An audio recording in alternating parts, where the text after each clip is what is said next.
C'est que le patrimoine culturel, bien sûr, il est matériel. Donc on parle de restitution d'objets cultuels, etc., qui ont été pillés de façon éhontée.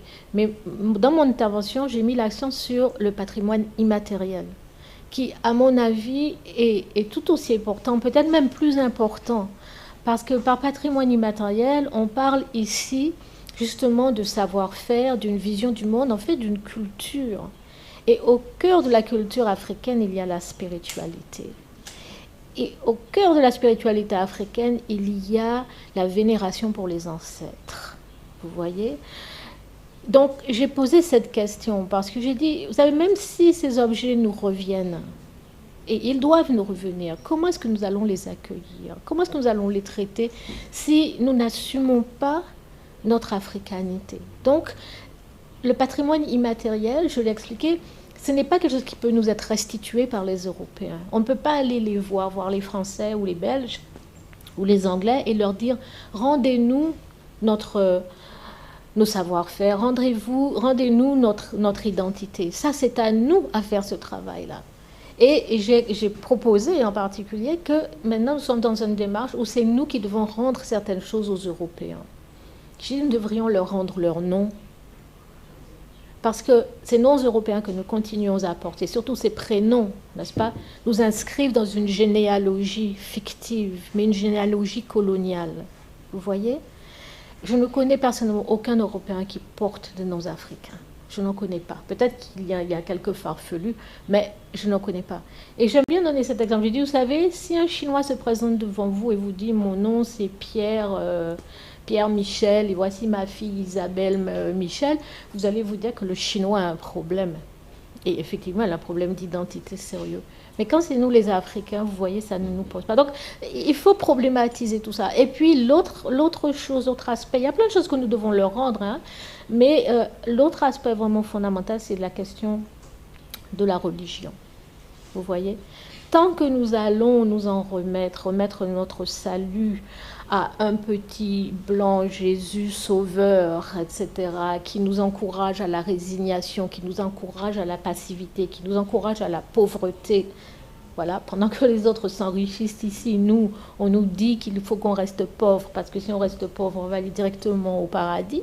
Pendant donc qu'on nous raconte toutes ces histoires-là, qu'on nous fait adorer un Dieu blanc, qui donc ça nous rend serviles, ça ne fait que renforcer notre complexe d'infériorité, et ça développe ce que j'ai appelé ailleurs le syndrome de la validation blanche, à savoir que quand on fait quelque chose, il faut que le blanc dise oui c'est bon. Et si le blanc n'a pas dit oui c'est bon, bien c'est que ce n'est pas bon.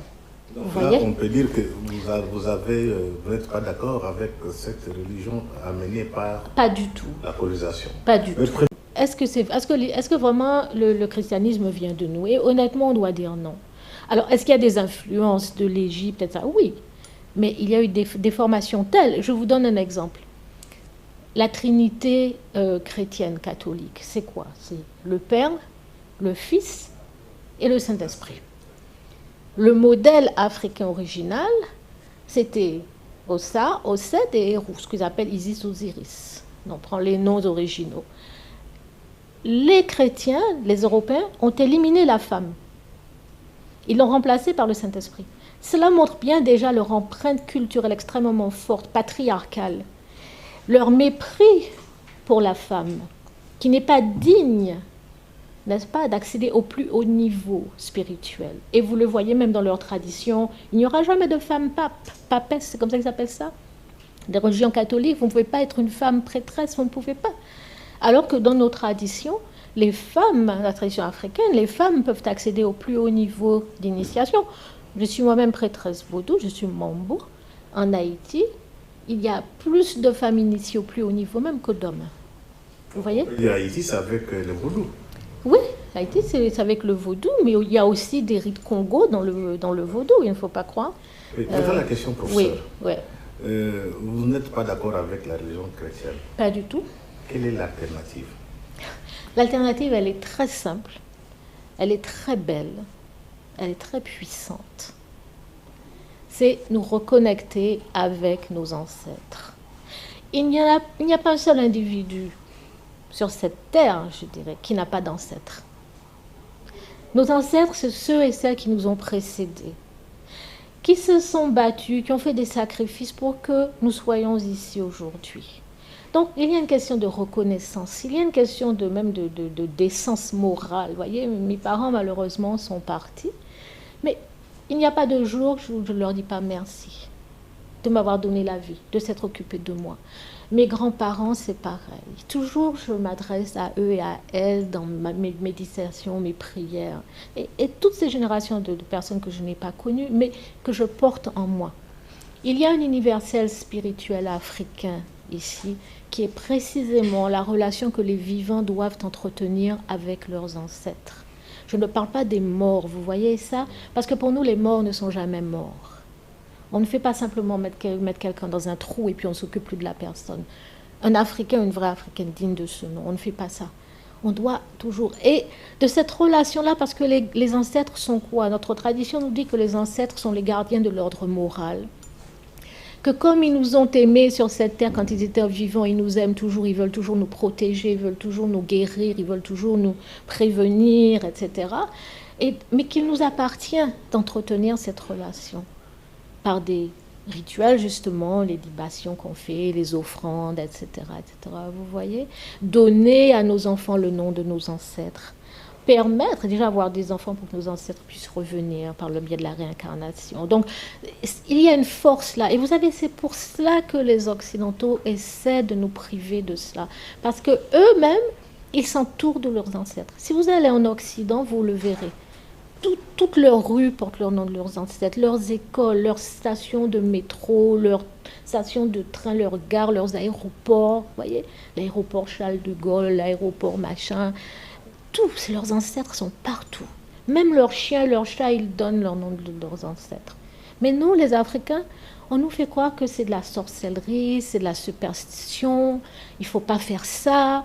Mais pourquoi ils veulent nous priver comme ça de cette relation avec nos ancêtres? Ça, simplement, ça devrait nous alerter et nous rediriger vers un Jésus blanc. Vous voyez? Et quand on regarde l'état dans lequel nous sommes après 60 ans d'indépendance, on prie Jésus, on n'arrête pas. Je vois au Congo, il y a des églises partout. Aux États-Unis, c'est pareil. Vous voyez? La pullulation le pullulement de ces églises est à l'image de notre désespoir et de notre désarroi.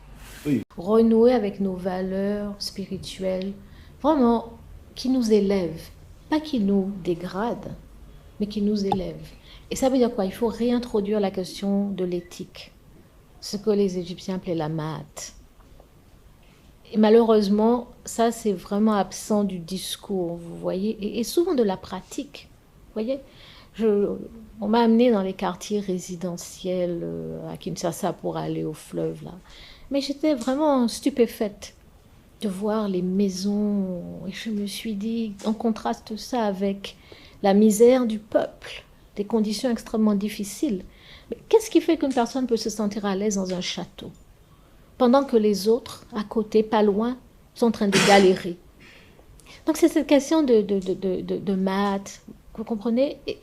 Par exemple, dans le vaudou, on nous dit que si tu fais du mal, tu vas le payer dans cette vie. Il y a une éthique, il y a une déontologie vaudou. Alors les gens, quand ils entendent vaudou, tout de suite, ils imaginent toutes sortes de choses négatives, mais ce n'est pas ça. Donc, si tu fais du mal à quelqu'un, tu vas le payer. Vous voyez? On n'a pas le droit de tuer. Mais il faut que ça soit encore réancré dans nos traditions, que ça nous soit rappelé. Et qu'on ait surtout la foi. Est-ce qu'on croit même encore à nous-mêmes, à nos traditions? Vous voyez? Parce que moi qui suis Mambo, par exemple, je vais vraiment hésiter avant de faire du mal. Parce qu'on m'a bien expliqué que si je fais du mal, moi je vais le payer. Et si je ne le paye pas, mes enfants. Vous voyez? Parce que c'est une tradition qui est vivante. Quand vous voyez le contraste entre les richesses de l'Afrique et la pauvreté des populations africaines, vous qui venez de l'extérieur,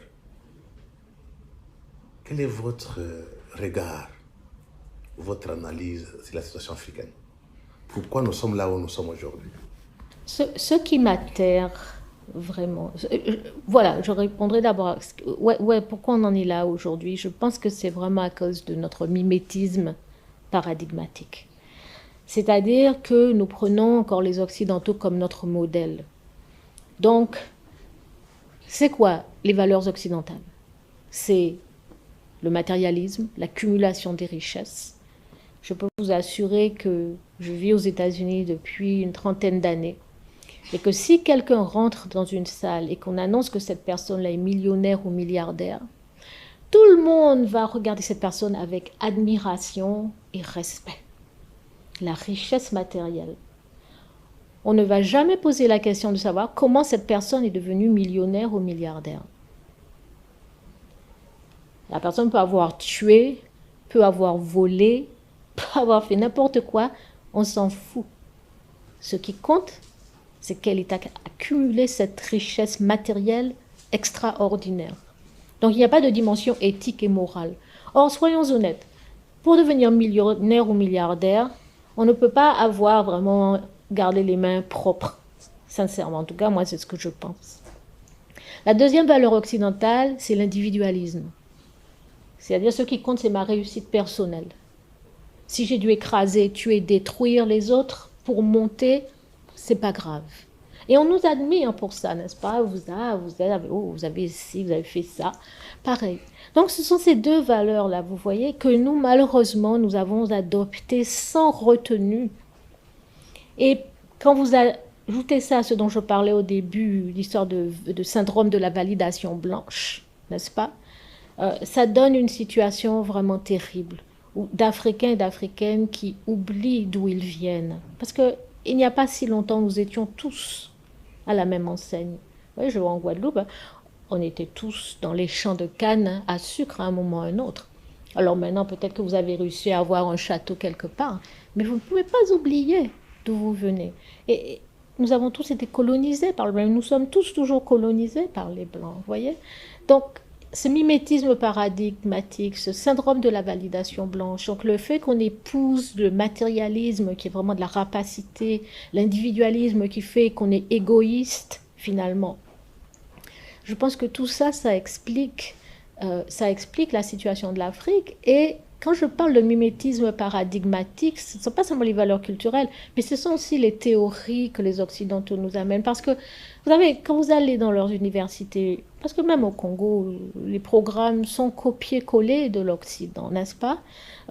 Donc, on vous apprend leurs théories, ils vous apprennent leurs concepts, leur vision du monde, ce que j'appelle un discours eurocentrique. Et quand vous ne remettez pas en question ce discours eurocentrique, eh bien, en fait, ce qui sort de votre bouche, c'est un discours d'Européen, d'occidental. Maintenant, vous approchez la réalité africaine avec ce point de vue occidental. Ça ne peut pas marcher. Ils vous disent, voilà, il nous faut la démocratie. Tout le monde répète ça. On parle maintenant de gouvernance, la bonne gouvernance, il faut la démocratie, il faut le développement. Mais il faut prendre le temps de se poser des questions. Qu'est-ce que le développement? Vous voyez? Ça, c'est par exemple un concept occidental qui permet aux Occidentaux, encore une fois, de s'ériger en modèle à imiter. Or, et donc le développement tel que les Occidentaux en parlent s'appuie sur l'industrialisation à tous azimuts.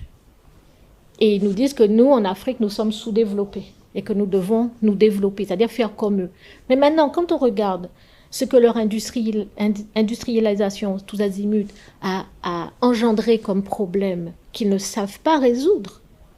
Ils ne savent pas résoudre le réchauffement planétaire, ils ne savent pas quoi faire. Et maintenant, ils sont en train de subir ça en Europe. On vous parle de, justement, en Belgique, ils ont eu des inondations terribles, ils ont commencé à mourir, ils ne savent pas quoi faire. Ils ont créé le plastique, ils ne savent pas quoi faire. Ils vous disent, bon, peut-être qu'il faudra 500 ans ou bien 1000 ans pour que le plastique disparaisse. Mais en attendant, le plastique étouffe la Terre, et comme ils ne savent pas quoi en faire, qu'est-ce qu'ils font? Ils jettent ça dans les océans. Chaque année, ils jettent 8 millions de tonnes de plastique dans la mer. Est-ce que vous pensez que la mer va supporter ça encore très longtemps?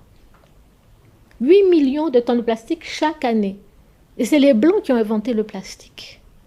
Et nous, je suis attristée de voir combien on se sert de bouteilles en plastique au Congo. Qu'est-ce qu'on fait de ces bouteilles-là? Oui, Professeur, c'est toujours les autres. Je voudrais revenir un peu sur la responsabilité des Africains. Absolument. Regardez comment Absolument. les États africains sont gérés. Je ne pense pas que ce sont les autres qui viennent dire gérer mal. Non, mais non, ils ne disent pas ça. Mais si vous ne regardez pas votre réalité avec votre propres yeux, n'est-ce pas? Mais avec des yeux d'emprunt, ça ne peut pas marcher. Vous voyez, ces États-là, qu'on est, sa nation qu'on a, ce n'est pas nous qui avons créé ça. Pourquoi est-ce que nous continuons à fonctionner avec les frontières imposées par Berlin?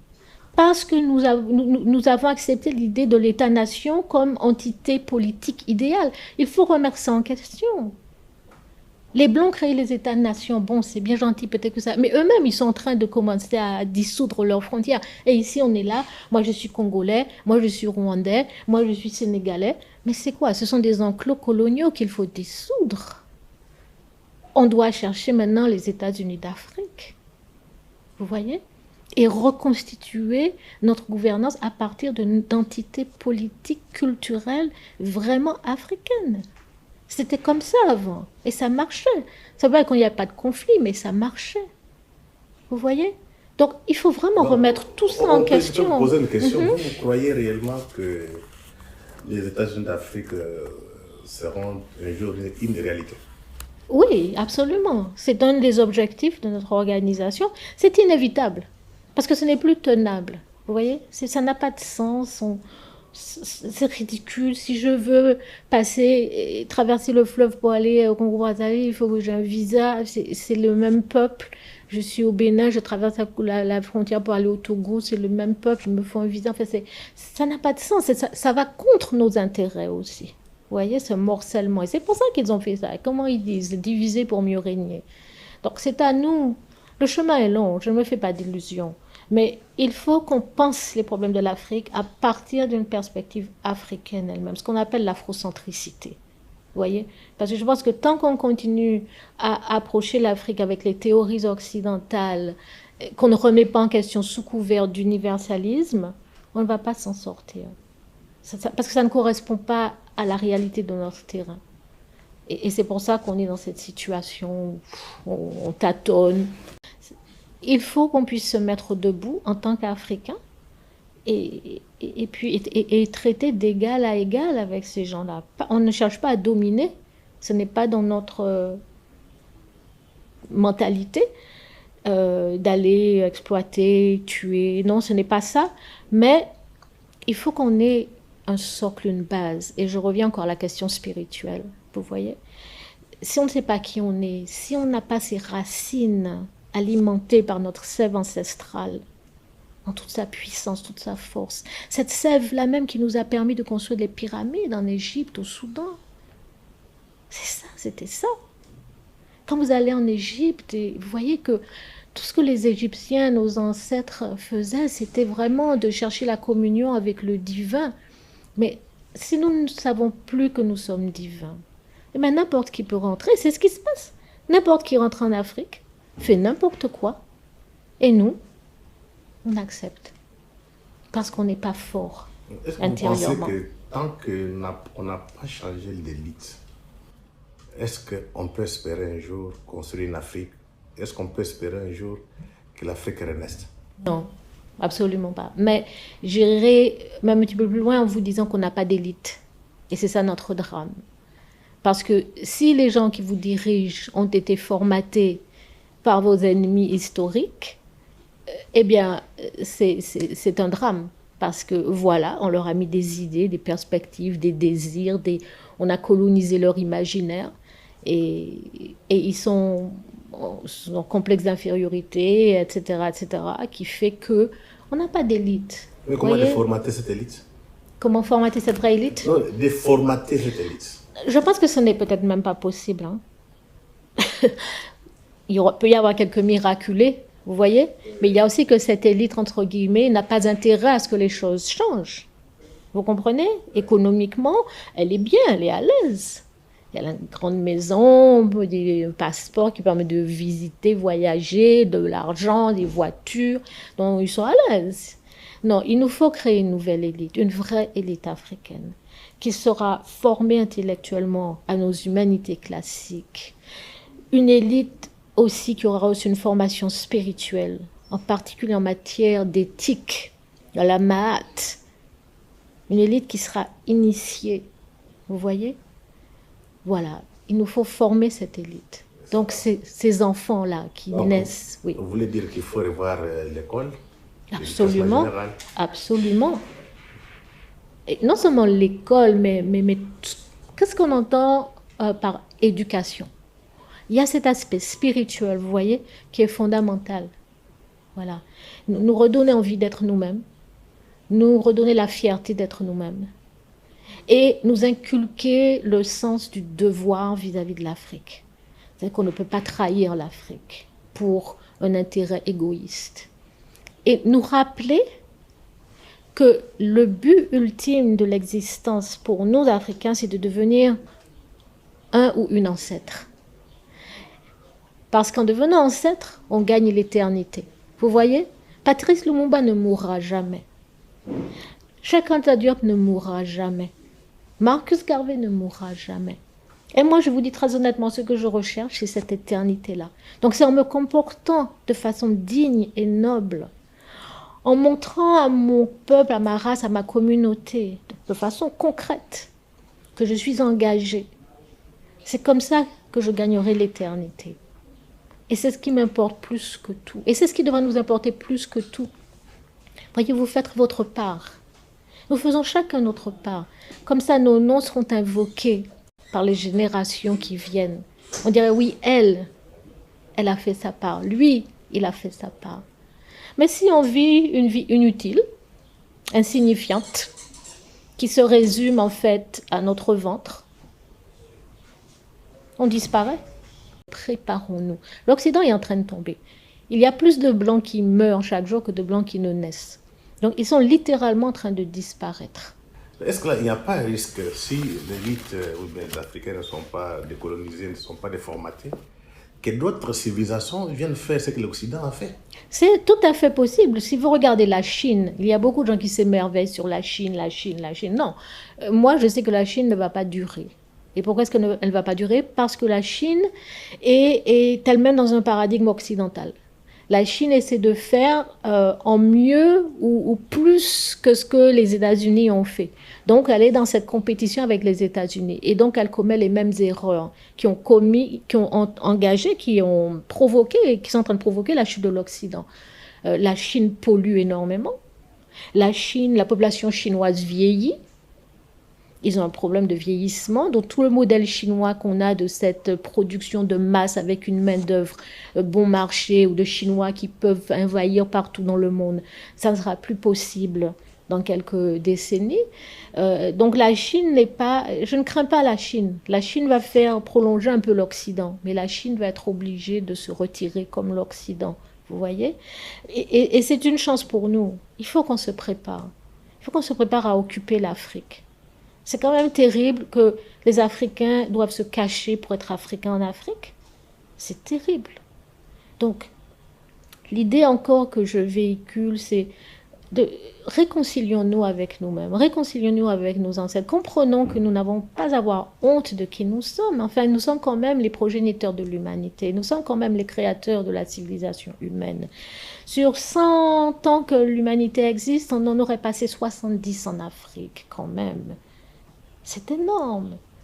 L'Afrique a apporté des contributions énormes. Le discours que vous tenez, comment il est perçu dans le monde occidental, et en Amérique précisément, là où vous vivez, vous donnez quoi? Et parmi les Noirs américains, la diaspora aussi. Comment ils perçoivent votre discours? Mais ils adorent ce discours. Parce que c'est un discours qui donne de l'espoir. Vous comprenez? Et même en Afrique, on aime ce discours. C'est un discours qui donne de l'espoir. C'est-à-dire que tout nous pousse à désespérer. C'est ça, il nous dit, vous savez, l'Afrique, le continent perdu, l'Afrique, il y a le chaos, il ne faut pas aller en Afrique, c'est dangereux, tout le monde meurt de faim ou de sida, ou il y a des guerres, n'allez pas, n'allez pas, n'allez pas. Et donc ce discours que nous nous proposons et qui est ancré dans le discours de Cheikh Anta Diop, bien sûr, c'est pas du tout. Nous étions les premiers et nous serons les derniers. Vous voyez? Oui. Donc, ça redonne espoir. On comprend que ce moment pénible qu'on a vécu, qu'on est en train de vivre de l'Occident, qui nous a vraiment bouleversés, maltraités, que c'est un moment pénible d'une longue, longue histoire. Et on est prêt à clore ce chapitre-là. Mais il faut qu'on ait des armes, vraiment, pour tourner la page. Et ces armes sont des armes spirituelles. Quel message adressez-vous à vos frères et sœurs africains? D'abord que nous sommes là, nous voulons rentrer chez nous. Mais nous voulons qu'il y ait un peu d'ordre, d'abord, dans la maison.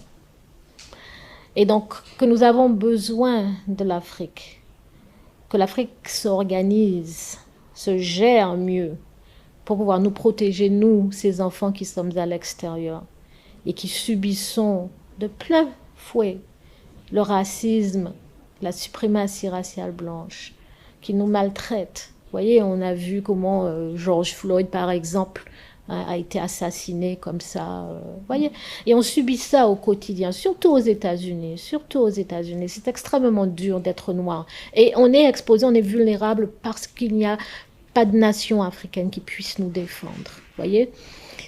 Et je veux dire surtout de garder espoir et de s'organiser, d'apprendre notre histoire, de pratiquer notre culture sans honte, parce que c'est une belle histoire, c'est une belle culture, et que nous ne sommes pas, notre destinée n'est pas de servir de paillasson aux autres peuples. Ce n'est pas notre destinée du tout. Notre destinée, encore une fois, c'est d'être là quand tous auront péri.